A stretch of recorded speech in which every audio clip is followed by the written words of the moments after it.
This is the tale of the Monkton Merman. Back when the world was quieter, the Monkton Merman would spend hours under the sea meditating, thinking about the balance of the world and the flow of the oceans.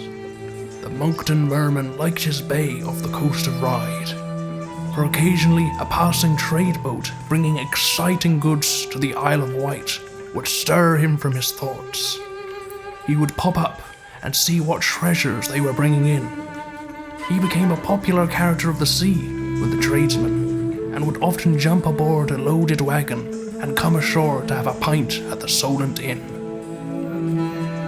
His best mates on land were the rope makers.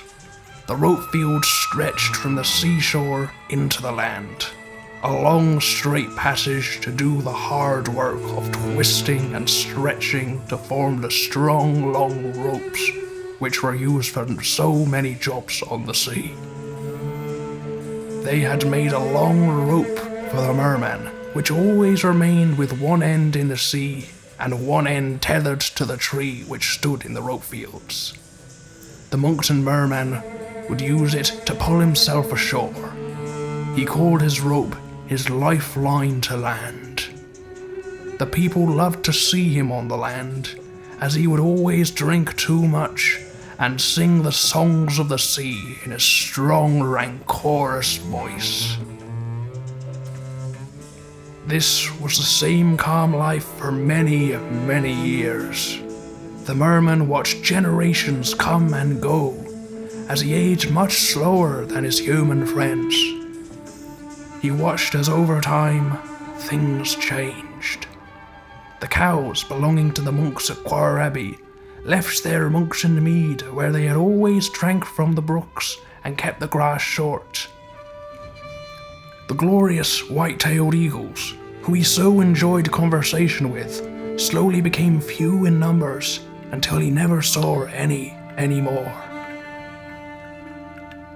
Then, some years later, the Queen of England came to live on the Isle of Wight, building Osborne House, and with her came bigger boats, unfamiliar people, grand buildings, trains, and even a pier popped up, poking out from the land into the sea. The rope makers' fields were built on for the people of the big ships. Even Apley Tower, where he had continued to share a fireside story with the locals, became locked and empty. The merman spent more and more time meditating in the depths of the sea. When he came up, he found he knew no one, and couldn't even recognize the land. He sometimes spoke with the seagulls, who told him news of how the humans were taking over. He heard how the trees were being cut down for more houses and roads. Buildings were getting higher. Piles of hard rubbish made of something they called plastic was getting so big. The impact the humans were having on the land was now leaking into the sea. He was even finding this plastic in his dear ocean, and many times he had to help a fish or a crab free itself of this trapping. The pollution and fuel from the new, even bigger ships had killed off the seagrass, and with no grass to shelter in, the beautiful seahorses the merman had relied on as his only friends now went too. As the humans became even more heavy-footed upon the land, he didn't see balance anymore, so he sank back down to the deepest parts of the sea, focusing his energy on the balance of the world and the flow of the oceans. He focused on his time with the rope makers. As he meditated, he visualized the rope weaving between land and sea, man and nature. He hoped to one day rise to see lighter treading humans who cared as he did. After many years, the Monkton Merman felt a glowing energy inside him, as he blissfully flicked his tail and rose to the surface. The sun was rising. He smiled as the millions of sea sprites twinkling and dancing across the water, looking up to the blue sky. He couldn't believe his eyes. weightlessly gliding towards him was a white-tailed eagle. The eagle landed on a rock. They introduced themselves, and the Monkton Merman retold him the stories of the ancient eagles he once knew. The young eagle told a happy story of humans who were helping him. He showed him a tag wrapped around his strong leg, showing how the humans cared where he went and checked he stayed safe. These humans will help our numbers grow again, he said. They brought us from Scotland, and now we soar over the downs of Culver Cliff, where the air is fresh and the fish are sweet. The merman also spoke with the seagulls, who brought him news from Ryde. He was told how the people who cared are getting louder and doing more. People who talk of balance as he did. People who plant trees and flowers, who help the butterflies and bees. People who make the rubbish piles smaller by recycling and remaking things, and not wanting plastic anymore. The merman's heart was lightened by all this news, and he began to spend more time at the surface. He once popped up early one morning to see people all along Apley Beach cleaning the sand and picking up tangled plastic to save it from going in the sea. One day, on his way back down to the seafloor, the Monkton Merman had to quickly hide behind a rock. Humans in funny clothes, with tanks strapped on their backs, and faked finned feet swam by. He watched as they left little sacks on the seafloor. The merman was so intrigued by these little sacks that he went back a few weeks later and was astonished and delighted to see that a whole field of seagrass was starting to grow. Not just a patch, but a whole field. In time, the seahorses returned. The Monkton Merman was so happy to have friends again, and he told them how the humans were now helping the land and the sea. The seagrass field brought other sea life back too. Deep-snouted pipefish, 15-spined sticklebacks, prawns and cuttlefish, all enjoying their new home, and the merman smiled. The year was getting late, and the air was turning cold. The people who came on the boats for the sunshine and sand had gone home, and the locals were left to enjoy their quiet beaches again. One day, the Monkton Merman rose up in the shallows from under the pier. He was surprised to see lots of children. One squealed of excitement as they looked at a rare snake-looking enemy. Calling the other children over, the Monkton Merman saw the children were writing the names of all the creatures they had seen on a chalkboard, while a man with a long beard just like him was teaching the children. The merman listened to him closely. He spoke to the children about how the Isle of Wight was now a biosphere reserve, and how the status had been awarded because the island was in balance.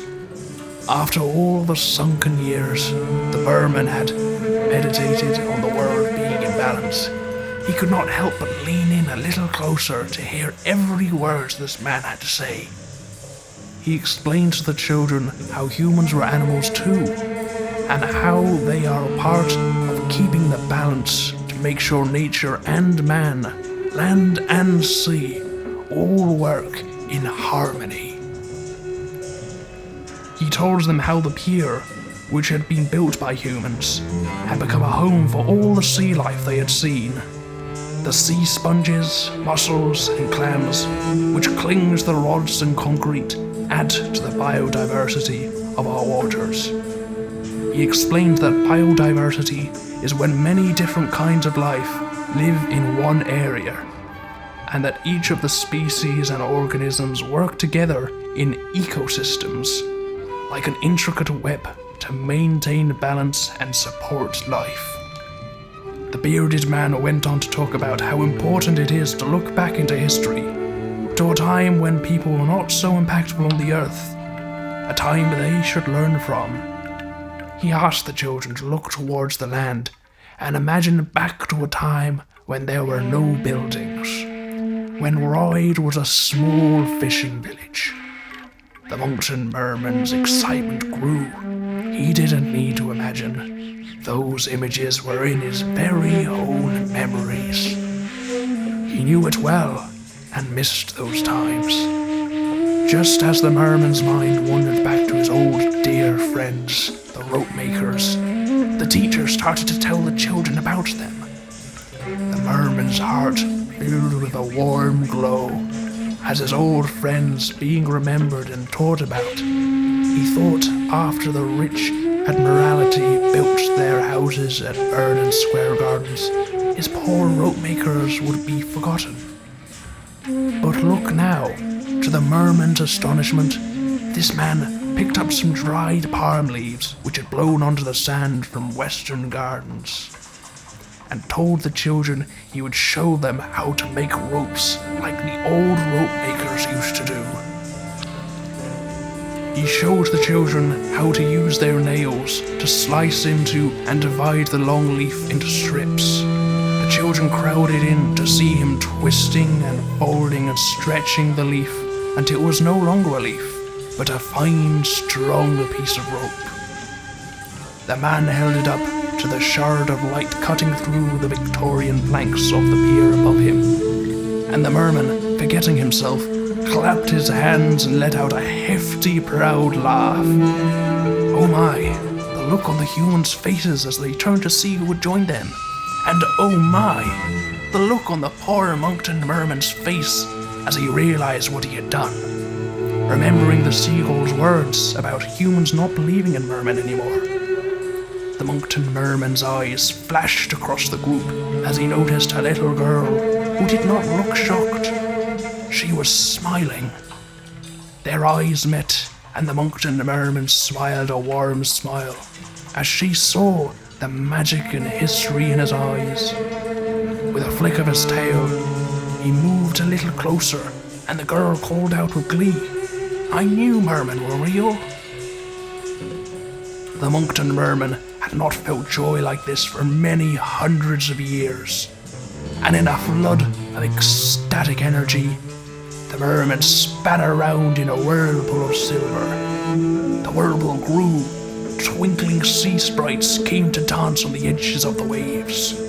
A spinning, hazy ball of misty water encompassed the group under the pier, and the world, now in a magical space beyond time, where water was spinning fast around them, yet their vision was slowed down nearly to a halting standstill. Time stood still. The Merman, now slightly glowing, a pearly sheen arose up his arm, conducting the world around him. The Merman made the rope pieces rise up out of the bearded man's hand, and as he chanted the words, "Nature and man, land and sea," the rope twisted and turned in midair, just above the human's head, to form a beautiful entwined knot. First threading through one twist, nature and man, then weaving through the other side, land and sea. As the knot was complete, it flashed a golden light, and the Merman's words echoed around a bauble of magical words. Nature and man, land and sea, make these and remember me. And with that, he was gone. The sea calm, the clunk of the cars on the pier above, the rope back in the hand of the bearded man. After that day, the children and the man who had been touched by the magic of the Merman, who had seen the joy and hope in his eyes, took heed of his word. They taught others to tidy the palm trees of their old dry leaves, how to form them into rope, and how to twist and weave it into a knot to form the same symbol the Monkton Merman had made. They told others how we are all part of the same thread of life, twisted together with nature, not separate, but as one natural world, working together in a complex web. They shows them how to weave in the message of the Monkton Merman, over and under, nature and man, land and sea. Make these and remember me. Monkton Merman's message notes can be found hung around Ryde, and as more and more people are told of the message, the more awareness people will have of our biosphere reserve, and the role we all have to play in ensuring the protection of our carefully balanced web of an ecosystem we call the Isle of Wight.